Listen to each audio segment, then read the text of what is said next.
हमारी पार्टियां भी हैं, संगठन भी हैं, एनजीओ भी है जिन पर करोड़ों करोड़ रुपए हैं, एमपी एमएलए भी हैं, मंत्री भी हैं।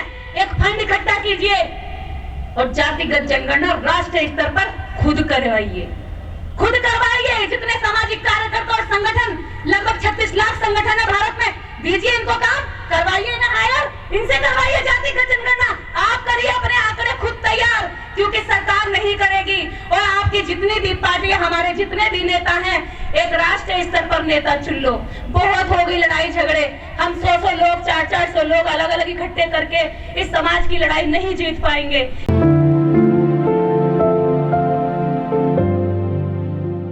हम सबको इस कार्यक्रम में बार बार बहुत बेहतरीन चीजें और सूक्ष्म जानकारियां मिल रही है, जो शायद इन कार्यक्रमों के अलावा कहीं और नहीं मिल सकती हैं। तो हमारे समाज को इन कार्यक्रमों में पहुंचना चाहिए, लेकिन वो पहुंचेंगे कैसे, इसके लिए हमें भी प्रयास करने होंगे। अभी जैसे नवीन जी ने कहा कि हम ये लड़ाई जीतेंगे, लेकिन जीतेंगे तभी जब जिनके लिए हम लड़ाई लड़ रहे हैं वो उन दुश्मनों के खेमे से, उनके चंगुल से बाहर निकल आएंगे।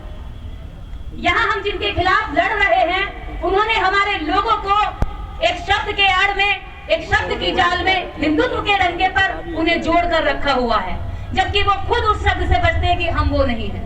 तो हमें पहले तो अपने लोगों को वहां से निकालना होगा, और वो काम क्रांतिकारी लोग कर सकते हैं। एक बहुत खूबसूरत बात जो बहुत जरूरी है और समाज को समझनी बहुत जरूरी है, एक क्रांतिकारी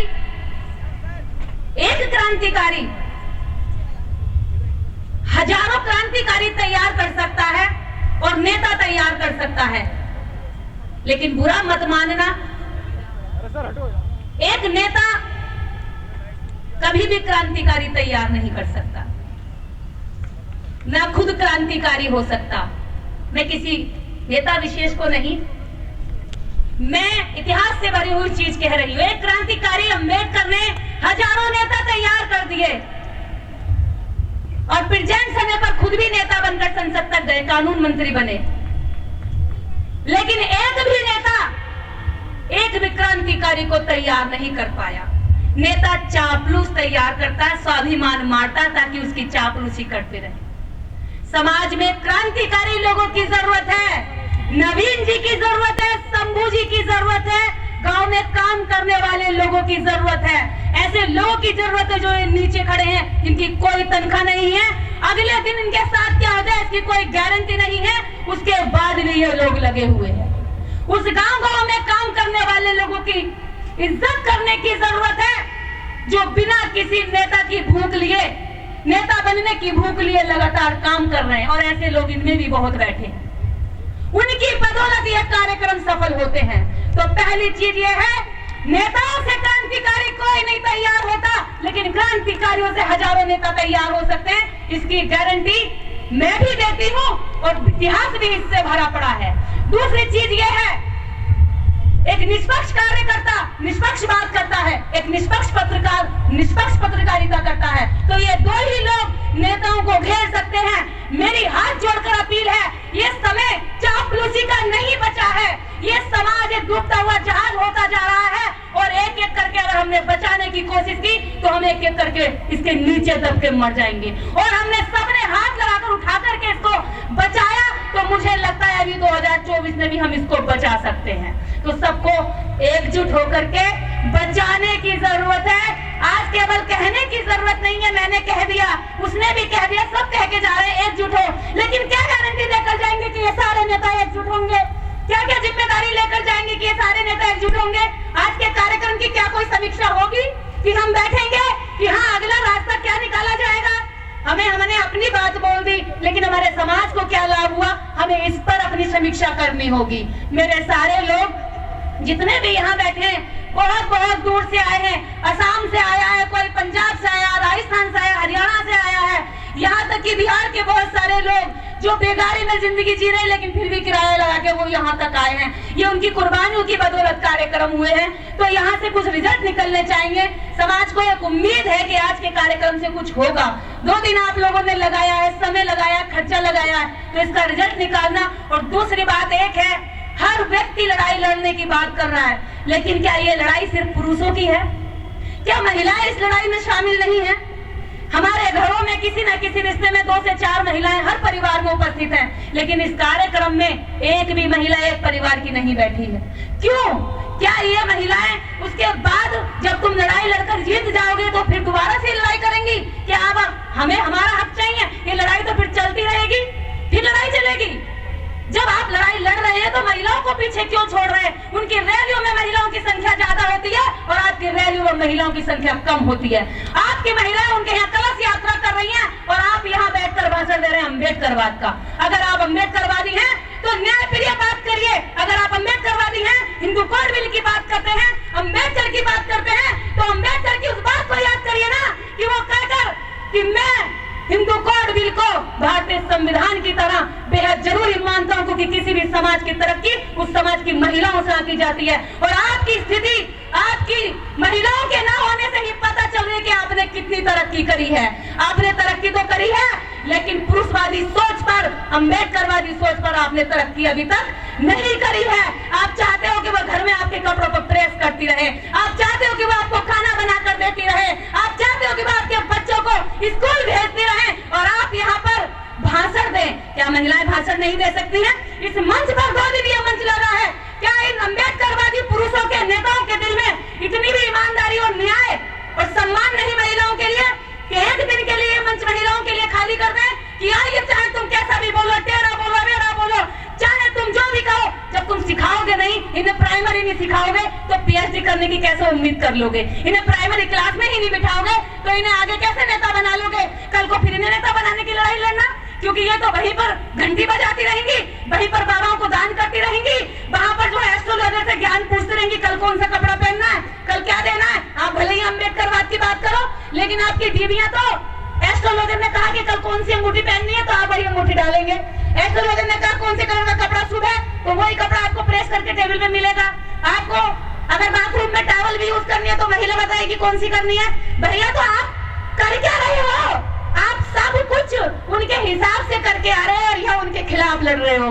ये लड़ाई जीतने के लिए हमें हमारी महिलाओं को तैयार करना होगा। आप यहाँ समाज को तैयार करते हो अम्बेडकरवाद के लिए, वहाँ आपकी महिलाएं तैयार करती हैं आपके बच्चों को ब्राह्मणवाद के लिए। तो वहाँ से भर रहे हैं, यहाँ से निकल रहा है, वहाँ से भर रहे हैं, यहाँ से खाली कर रहे हैं। तो क्या है हमारी लड़ाई? जो लड़ाई जीतनी चाहिए थी वो लड़ाई हारते जा रहे हैं।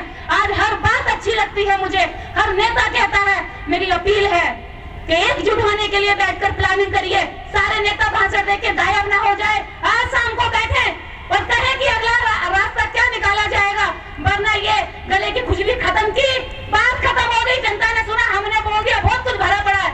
असम से आए हुए एमपी साहब ने बहुत अच्छी बात कही। मैं आइडियोलॉजी की कदर करता हूँ, मैं आइडियोलॉजी पर काम करना चाहती हूँ। इस देश के लिए, इस समाज के लिए, इस डूबते हुए अपने परिवार के लिए ये पूरा जीवन कुर्बान करना चाहती हूँ। आइडियोलॉजी को घर घर तक, महिलाओं तक, आपके बच्चों तक पहुँचाना चाहती हूँ। मैं देखूंगी कि कितने लोग कहेंगे कि ठीक है, आप जैसे 100 लोगों को हम चलाएंगे रात दिन और आप जाकर के काम करो। वादा करती हूँ मैं और मुझ जैसे 100 लोग 2024 तक घर नहीं लौटेंगे, वादा करती हूँ। और मेरे वादे झूठे नहीं होते हैं, मेरे वादे झूठे नहीं होते हैं, ये सामने की जनता भी जानती है। इतना ही बोलती जितना कर पाती हूँ। तो 100 लोगों को आप हायर करके छोड़ दीजिए। और रही बात जातिगत जनगणना की, वो जातिगत जनगणना नहीं कराएंगे और हम ऐसे लड़ाई लड़ते रहेंगे। इस समाज में अगर हम चाहते हैं कि हम ये लड़ाई जीतें तो 24 घंटे के लिए एक मंच बनता है। अगर उससे चिपके रहने की जिद रहेगी, जिद्दी बच्चे की तरह, तो फिर डॉक्टर अम्बेडकर के हम फॉलोवर कहाँ हो गए? डॉक्टर अम्बेडकर ने तो मंत्री की कुर्सी से इस्तीफा दे दिया था, वो तो नहीं चिपके रहे, वो तो छोड़ दिया था। ये दुख होता है कि ये होना, हिंदू कोड बिल पास होना बहुत जरूरी है। तो आज क्यों नहीं कहते कि ये समाज को आज बचाए रखना बहुत जरूरी है? अकेले नेता ने इतने करोड़ों लोगों की आजादी करा दी, आप हजारों नेता, आज आप इस समाज की आजादी नहीं करा पा रहे। तो ये कहीं ना कहीं हमारी लड़ाई में कमी है। हम एक दूसरे की तारीफें करते हैं, मुझे बहुत अच्छा लगता है तारीफें करना, लेकिन मैं पिछले 12 सालों से तारीफ कर रही हूँ, इसलिए मुझे लगता है इससे कोई रिजल्ट नहीं निकला। मेरी लड़ाई तो अब सारी अपने नेताओं के साथ रहेगी। जो भी नेता समाज के लिए ईमानदारी से जुड़कर काम करेंगे, सारे इकट्ठे होकर के, उनके लिए मैं और मेरे जैसे 1000 लोग रात दिन एक कर देंगे, उनके लिए काम करेंगे। कोई हम किसी से कुछ नहीं लेंगे, हम रोटी पे काम कर सकते हैं।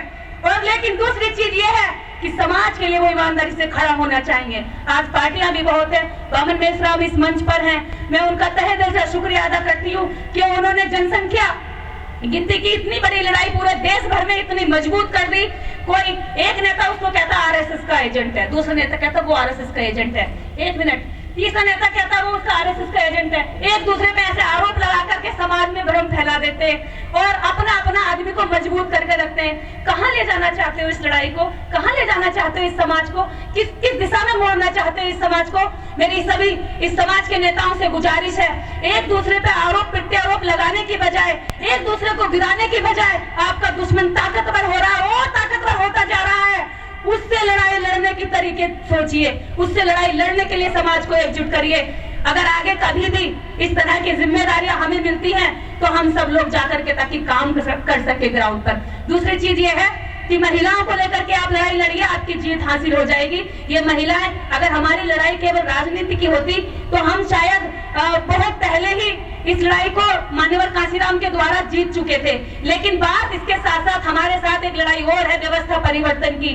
वो जिस व्यवस्था में हम सामाजिक रूप से नीचे रखे गए हैं, और वो व्यवस्था भगवान, वो व्यवस्था हिंदुत्व, वो व्यवस्था वर्ण, वो व्यवस्था जाति, जिसकी वजह से हमारा सामाजिक असमानता बना हुआ है। तो उस लड़ाई के लिए आपको हम आडंबरवाद से पीछे छुड़ाने के लिए आपको महिलाओं को साथ लेना पड़ेगा। आप महिलाओं को साथ लीजिए। इस मंच के उठा हुआ एक एक मुद्दा देश के लिए महत्वपूर्ण है। इसी के साथ जय भीम, जय समाज।